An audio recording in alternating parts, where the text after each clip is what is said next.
Hello everyone, जैसे कि आप सबको पता है सुबह के बज चुके हैं 7 और मैं लेके चल रही हूँ आपको एनसीईआरटी की हेवन। आज का हमारा चैप्टर है क्लास 6 की सिविक्स की चैप्टर 6 रूरल एडमिनिस्ट्रेशन।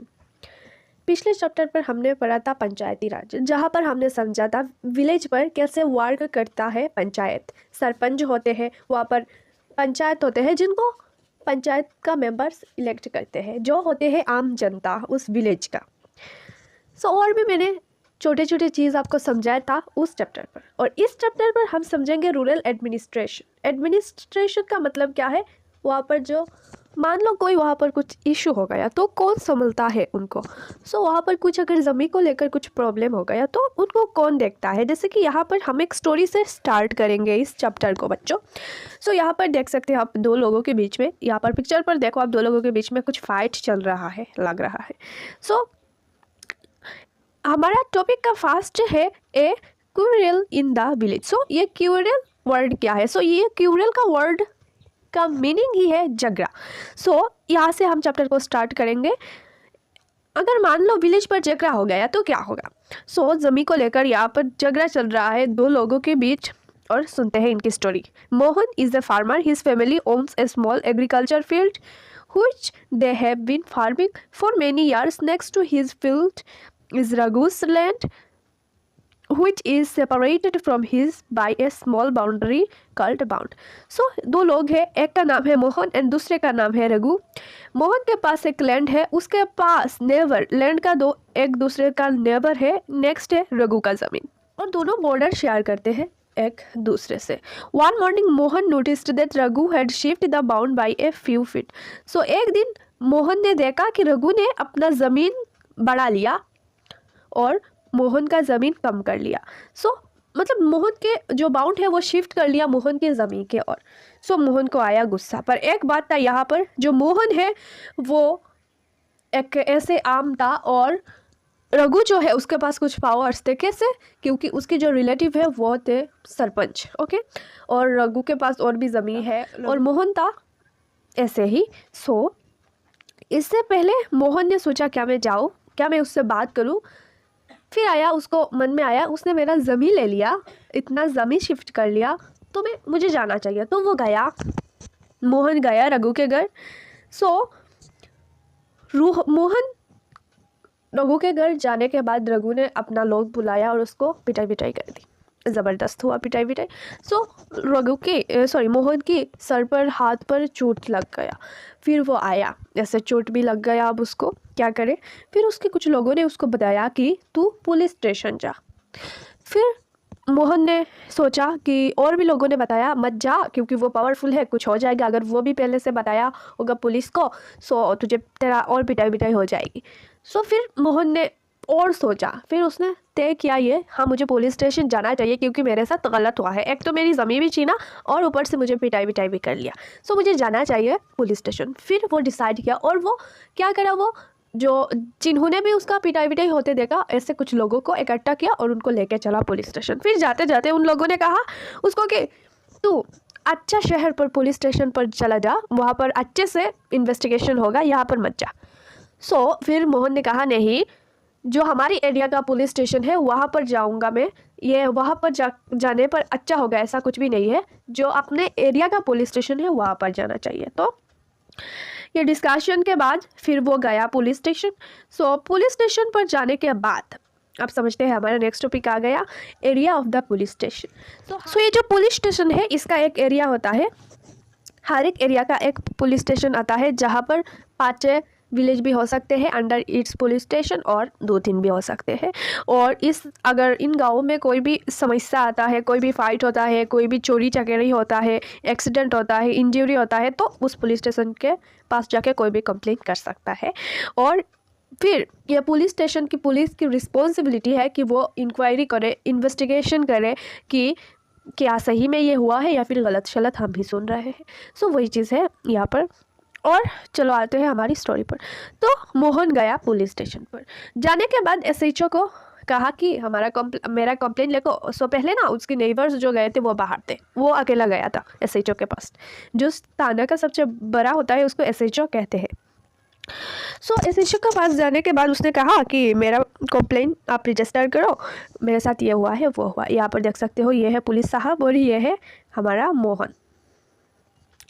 सो एसएचओ ने कहा, एसएचओ ने उसके ऊपर बिलीव नहीं किया कि क्या आके कह रहा है, शायद कुछ पर्सनल दुश्मनी वगैरह होगा और आकर बोल रहा है। सो उसने कहा, एसएचओ ने कहा कि मेरे पास और भी काम है, ये थोड़ी थोड़ी छोटी छोटी चीज़ें लेकर मत आया करो। सो उसने कहकर उसको भगा दिया।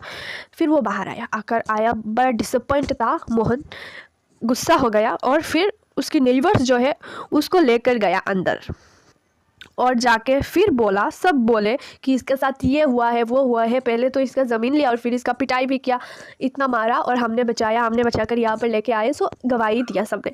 फिर एसएचओ को बिलीव हुआ, हाँ ये सही चीज़ है, ऐसा हुआ है क्योंकि इतने गवाह है साथ में।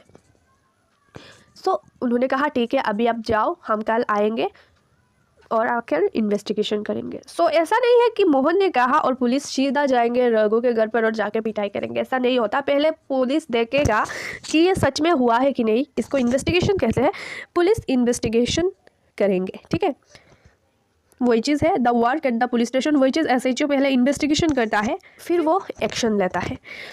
सो नेक्स्ट हमारा है मेंटेनेंस ऑफ द लैंड। इस चीज़ से आप एक और चीज़ समझो, अगर पहले से ही रघु और मोहन के पास अपनी ज़मीन का रिकॉर्ड्स होता तो ना तो लड़ाई होती ना तो कुछ होता, क्योंकि रघु अगर छीनता भी तो मोहन दिखा देता, ये देख मेरा रिकॉर्ड, इतना ज़मीन मेरे पास है, देख तू इतना ज़मीन मेरे पास अभी है क्या या फिर नहीं।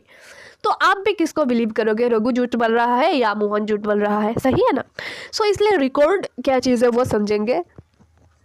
सो बच्चों जो ज़मीन का रिकॉर्ड्स है वो मेंटेन करता है कौन, पटवारी। हर एक एरिया का एक पटवारी होता है, जैसे कि 2-3 या फिर 4-5 विलेज का एक पटवारी होता है जो सारा विलेज का जो भी ज़मीन का रिकॉर्ड है वो मेंटेन करता है, किसके पास कितना ज़मीन है, कौन किसको ज़मीन बेचा, अपडेट करता है अपना रिकॉर्ड्स, और किस ज़मीन पर क्या क्रॉप्स उगा रहे हैं लोग, वो चीज़ मेंटेन करता है कौन, पटवारी करता है। सो अगर पटवारी के पास होता उस टाइम तो उनके जो है ये झगड़ा नहीं हो पाता, राइट। बाउंड्री उनको अपनी अपनी पता होता, वही चीज़ बताया गया है यहाँ पर। और पटवारी क्या है, ज़मीन को मेजर करता है, उसके पास कुछ मशीन वगैरह है जिससे वो चेन, जिसको कहते हैं लॉन्ग चेन, बिछाकर वो ज़मीन को मापता है और मापकर फिर लोगों के किसके पास कितना ज़मीन है वो अपने पास रिकॉर्ड रखता है और वो गवर्नमेंट को भी इन्फॉर्म करता है, ठीक है।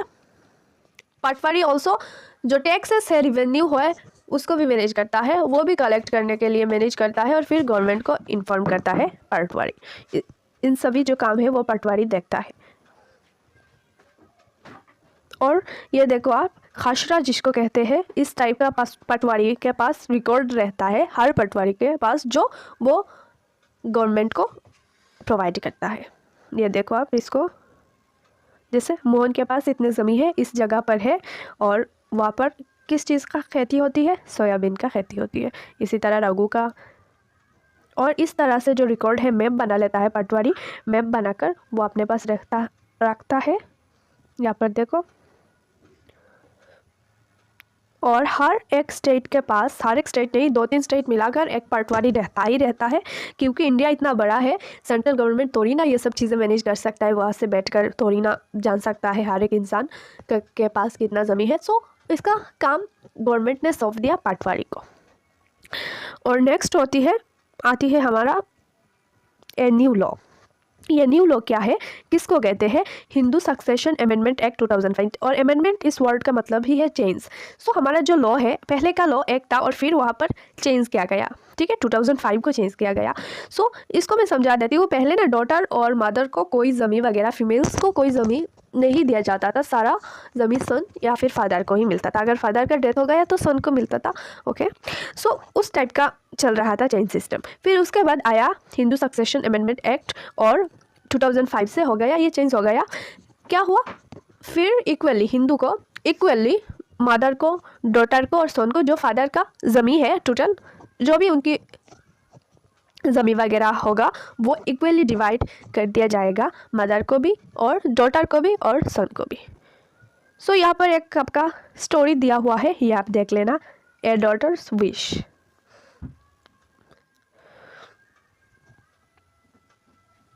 other public services, a survey.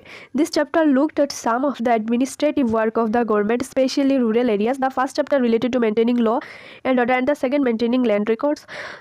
In the first case, we examined the role of public police, and the second part were the works supervised by other people in the department, such as Tehsildar and Superintendent of Police. We have also seen how people use this service and some of the problems that they face. Laws that have been framed for them. You have probably seen many other public services and facilities provided by various departments of the government. Do the following exercise for your village by visiting a nearby village. Okay. सो जो पटवारी है और जो भी block का जो officers होते हैं उनको भी देखने का काम और एक ऑफिसर्स को दिया होता है, वो है डीसी, जिसको कहते हैं हम डिस्ट्रिक्ट कलेक्टर। जो एक आईएएस ऑफिसर होते हैं वो देखते हैं क्या पटवारी सही से वर्क कर रहे हैं क्या, और जो भी छोटे छोटे लेवल का ऑफिसर्स है वो अपने वर्क क्या सही से कर रहे हैं, क्या टैक्स सही से आ रहा है, क्या गवर्नमेंट तक वो जा रहा है, और भी बहुत सारे ऐसे चीज़ देखते हैं कौन, डिस्ट्रिक्ट कलेक्टर। एक डिस्ट्रिक्ट की ये जो सारी जिम्मेदारी है वो होती है डिस्ट्रिक्ट कलेक्टर की, वो खुद नहीं करते पर वो करवाते हैं। जैसे पटवारी लैंड रिकॉर्ड और जो विलेज का जो ज़मीन का टैक्सेस या फिर ज़मीन पर क्या क्या उग रहा है फसल वगैरह वो देता है रिकॉर्ड, वो देखते हैं क्या ये सब सही चल रहा है या नहीं। सो इसी के साथ यहाँ पर ख़त्म हुआ हमारा चैप्टर, और इस चैप्टर का एनसीईआरटी सॉल्यूशंस मेरे चैनल पर आपको मिल जाएंगे, और मिलते हैं अपनी नेक्स्ट वीडियो पर।